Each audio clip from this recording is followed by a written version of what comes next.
वर्ध्याच्या आष्टी तालुक्यात जोरदार पाऊस, काकडदरातील अनेकांच्या घरात पाणी शिरलं, नागरिकांचं मोठं नुकसान।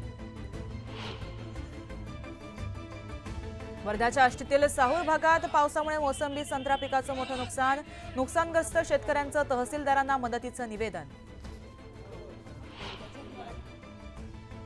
वाशिष्ठी नदीवरील जुना पूल पाडणार, तांत्रिक अडचणी दूर, मुंबई MITतील तज्ज्ञांचा अहवाल।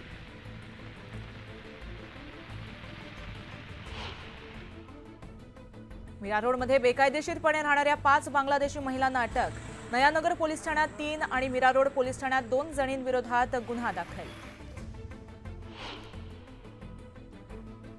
निजामशासित गावांमधील कुणबी नोंदी शोधण्यासाठी समिती हैदराबादला जाणार, या समितीत उपजिल्हाधिकारी दर्जाच्या अधिकाऱ्यांचा समावेश असणार।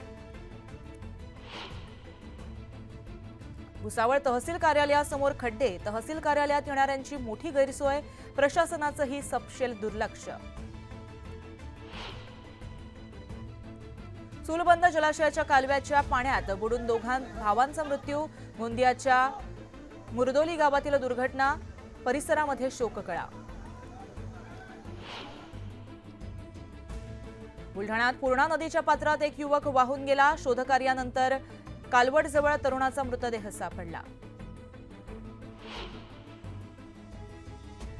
बोदवड तहसील कार्यालयासमोरच शरद पवार गटाच्या कार्यकर्त्या आणि प्रदेशाध्यक्षा रोहिणी खडसेंचं लाक्षणीय उपोषण, नुकसानग्रस्त शेतकऱ्यांचे पंचनामे करून भरपाई देण्याची मागणी। रावेर तालुक्यातील भाविकांनी काढली कावड यात्रा, यात्रेत जवळपास 5000 जणांचा सहभाग, महिला आणि मुलांची संख्याही लक्षणीय।